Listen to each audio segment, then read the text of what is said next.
Hit him! Oh, got him good, didn't it? Yeah, moved him right around.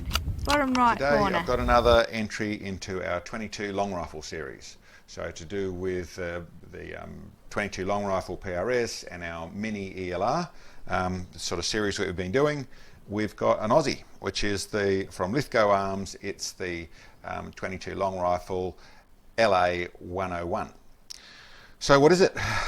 Listen, well, I suppose I'd tell you a little bit. Most people probably know. Most gun people probably know.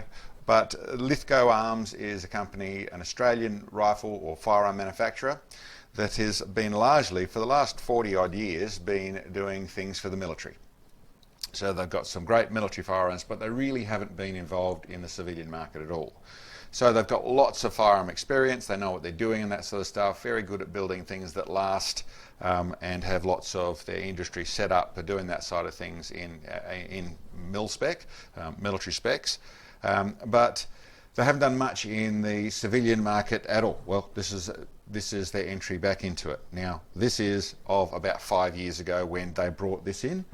So I'm not exactly fresh on the market on what I'm talking about there, but this is the firearm which in truth I haven't even seen one in the flesh. I'm largely obviously shooting in larger calibers and that sort of stuff, but it's certainly one when I thought about doing the 22s, it's one I wanted to see here. So we'll go through it and talk about it as to what it is and what I thought about it. It is the Cold Hammer Forged 21-inch barrel. It has the thread up here, the same as most of the contenders, which is in a 1/2 inch by 18. Is the thread in the front of it. It's all Cerakoted in titanium. It's got an interesting little, almost looks like carbon fibre sort of texturing over the barrel there, but very nice. It looks like Cerakoted in well with the receiver side of it. Nice little bolt knob in a polymer stock. They come in a few different ones. This is the polymer stock, which is nice. It's actually got a decent height to the comb. It's also got a little bag rider section on the back of it. It's got adjustment in length of pull on the back of it. Really a little bit hard to fault in a few fashions, but let me go into finer detail. Like I said, barrel 21 inches, decent sort of weight to the barrel. It isn't a full bull barrel or anything like that, but decent weight in the nock. Looks like a pretty close to a direct taper down, but nice and strong in the barrel side of things. Once again, another full-size receiver, so this really does come together as a pretty decent sort of sturdy setup. I haven't tried to pull it apart and I don't know anything about the bolt, but what it has got these 3 locking lugs at the back of it, which means it's got a really nice solid lockup, a bit more than the average 22. At the back of the bolt, as you can see, a 60-degree bolt throw, really quite nice and strong and quite easy to use. Not too heavy in its lift, as I've seen in some others where they get a bit heavy there. Even when, I'm not going to fire the bin rim fire, but it's not too heavy in its lift. Actually, it feels quite nice. The trigger, nice sturdy little trigger, feels like a full-size rifle sort of trigger. This one was just over 2 pounds is actually what it broke at. Nice and crisp, was really nice on that sort of score. Magazines, they come with this little 5-round magazine. It actually, they suggested, and yes it does fit, this is out of our CZ. We've got 4 10-round magazines for our CZs, and yes, they do work in here.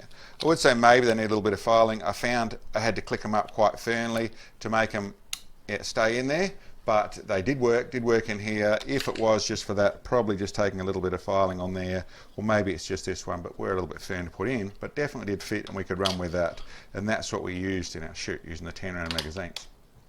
Always nice in this sort of stuff to have them when you're trying to shoot long way. It's a lot nicer to have 3 loaded magazines and you can plink away than it is to shoot a magazine and have to reload it and shoot a magazine and reload it. It's a little bit easier to get on your job and do it properly with extra magazines. The stock, listen, it is injected molded plastic. I read about it, supposedly it is the same stuff that they use in some of their military rifles, so you'd suggest it's pretty good at getting run over by a tank and coping with things, so very good sort of stuff, and most injection molded plastic or nylon is in that way. It is still plastic and it definitely has that sort of plastic feel, but not in a bad way. From the checkering, and mainly I would say the main feature that I noticed as That's probably, I wouldn't quite go there yet, but almost, yeah, pretty close to the best out of the box that I've used out of what we've seen so far. And what I'm talking about there, the action's good, the barrel's good, the trigger's very good, those features are very good, but the shape of this stock is the bit that doesn't need much messing with. It isn't adjustable, but it is high enough to be able to set up a scope to where you can use it properly. So the height of the comb on your cheek rest there is in a pretty good place. The fact that it's adjustable, it has two spaces in it, it comes with another spacer, so you have a reasonable amount of adjustment in your length of pull. The fact that it has a little place on the back here for a bag rider, so being able to shoot on a bag. And I should say, I haven't mentioned it at all before, but all the stuff we're doing in this little competition, this little series we're putting through, we're shooting from the shoulder on the bipod. So we're not helping ourselves out with sitting in a bag rest or using our adjustable bag base, that sort of stuff. We're not doing that, which would make it easier, but we're doing everything very much in the basic form. So if you wanted to go further, this one is set up. Most aren't so much, they have angles on the bottom and that side of things, but this one is set up, ready to go there. The trigger guard is part of this stock, really, but nice, works nicely, looks nice and strong, and designed in a fashion that, you know, for people hunting and that sort of stuff, really looks like it could take a decent club down there and it's not going to cause any issues. Set up for hunting with a 5-round magazine, that's all going to go in there and be flush and completely out of the road, so there's nothing sticking out. And for us in our plinking, having the 10-round where it comes down and it's nice and hanging out the bottom, is easy to grab and use and all that sort of thing, same as in a CZ. I fitted the same as what I did to the little ticker, where I've got this little adapter on here to go onto the swing swivel stud and then put on the Atlas bipod. Once again, I got it sitting down like this because I would like to show the rifle in a level position. It's not how I shoot the rifle, and I've been through that before, but what it does give us is the ability to have that nice little rock, which I really like that little rock there. It lets me set the preload, feel it, nice soft feet on the Atlas. So I was really happy with how that worked. Listen, that's all. I know, wait a minute. So that's that. The bit that I did to it was mount up a scope.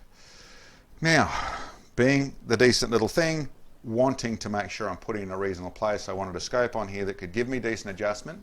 I'm going to be up around 80 minutes of elevation for the long shot, the 510 yard shot. So I want to have something with at least 80 minutes in it, and I wanted to have something that sort of fits this bracket of what we're doing. What we started with a long time ago was this little Citron scope, which is an awesome scope. They're really great. This is the 6-24, I think it is, in a 50mm objective in second focal plane in MOA.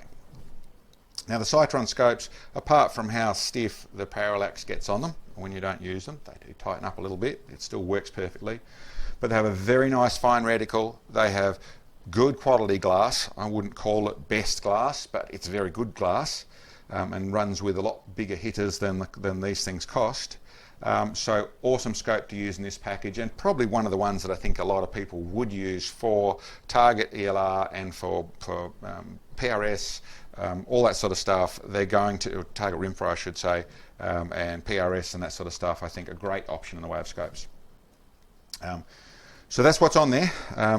What I did to set it up is probably a little bit different. I've done it before on other ones. Is I've got a set of rings that go on top of a bit that I have failed to mention.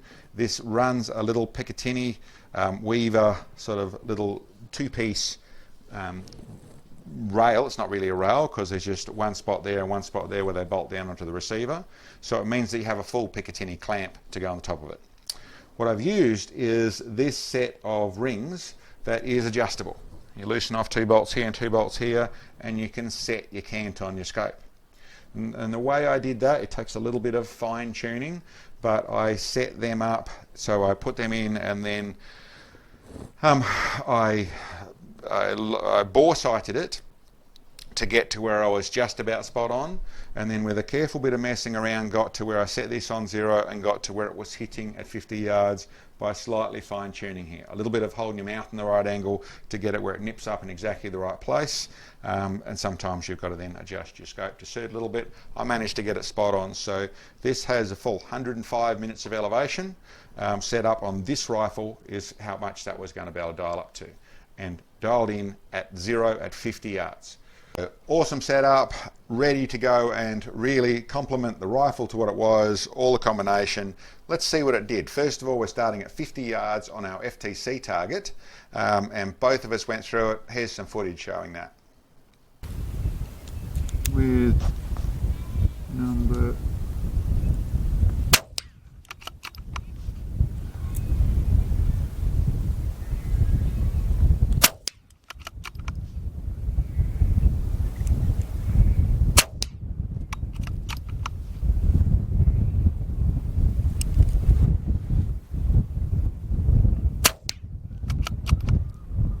breeze. I'll give you that. Yeah.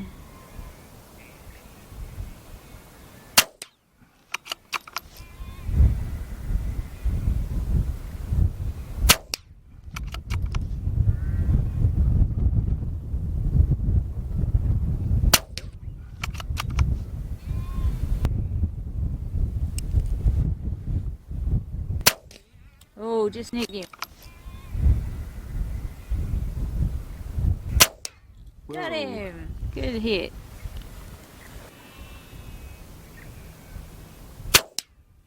Nice, good hits.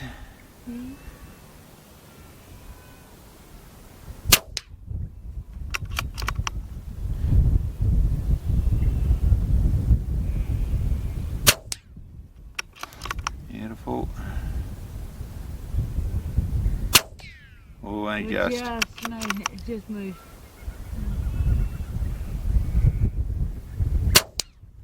Nice hit.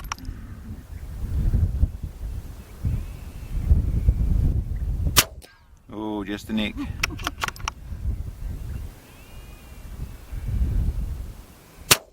Oh, nice. Good work, mate. Okay. Okay. Okay, we see that went really well, that went really nicely, everything dialed in. I would say the day we were out there was actually the same day we were out with the little ticker T1X. In the spirit of not showing favouritism, this being an Aussie, me being an Aussie, I decided that we would let the ticker, we'd be graceful and we'd let the ticker run first. That was a little bit to the detriment of the Aussie, of the Lithgow Arms here, because the weather got worse as the day went on. But in the spirit of, well, what I think an Aussie is, we were prepared to deal with those conditions, so we carried on. But the wind was getting heavier, so you'll see the conditions, if you compare the videos, they're starting a little bit worse. But we carried on nicely. Went out to from the 50-yard target, went out to the 100 yards, and that's how this stuff went. Okay. So hold right edge. Okay, so that was number one you got. You're number one, yep. Yep. Got him, good smack.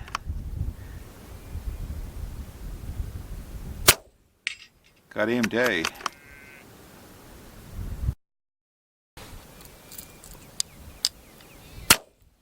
Number 4. On to number 5. Oh, just moved it. Wiggled. No, I held. Right Number 6, got him. Oh, that's good. Okay, as much as it was wind, we were really starting to get a grip on what the wind was doing. You see that went really well. Both of us went through that. Actually, there was, I think I had one miss, and I think Sam had one miss at the 100 yards. So really good. For 2.5-inch targets at 100 yards, this thing was doing its job really well in those conditions, and really happy with it. Then we're out to the 263 yards. So you'll see that target has some hits on it. That's the evidence of where we've been messing with the Tikka first. Really, it was a good half an hour probably, I think, between where we've been shooting there. So the conditions had certainly elevated, the wind was at a high level, but this thing went on and performed well.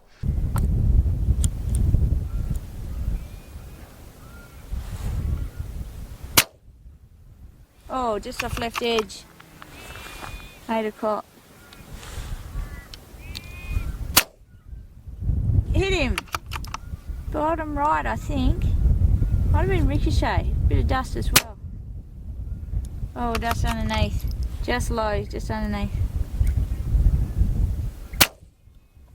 Hit. Good hit. I think it was top right corner. Ooh. Oh, that was like dust behind, wasn't it? Hit. There's a few on the plate, I can't see which one it is. Oh, right edge, 3 o'clock. Keep allowing more for the wind. Okay. New one coming up your right hand. Okay, trying a couple more on. So went there and worked really nicely, but it was starting to step up in things, and we're also starting to run out of time. But it went on there and I got that to perform really well out there. So that shot really well out there.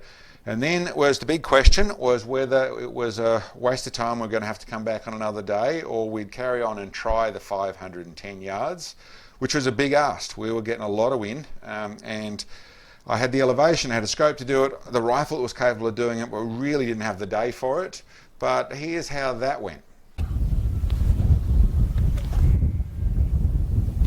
find this little bugger. Yeah, I'm just getting onto it now. Wind settle down a little bit.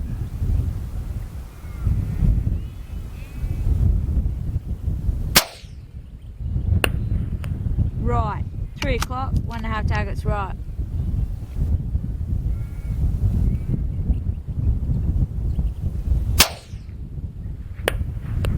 Tall and left, 2 targets tall, 2 targets left.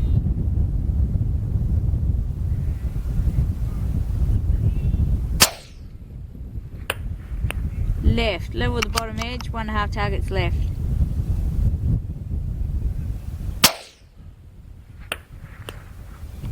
Level the top edge, 1.5 targets left.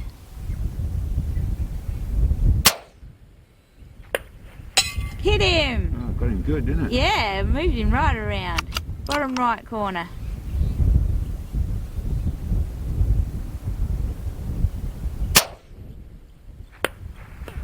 Top right.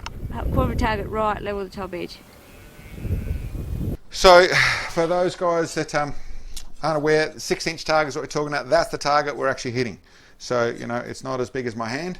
6-inch target out there, 510 yards, wind that was all over the place, and I was definitely chasing that wind, chasing it very hard.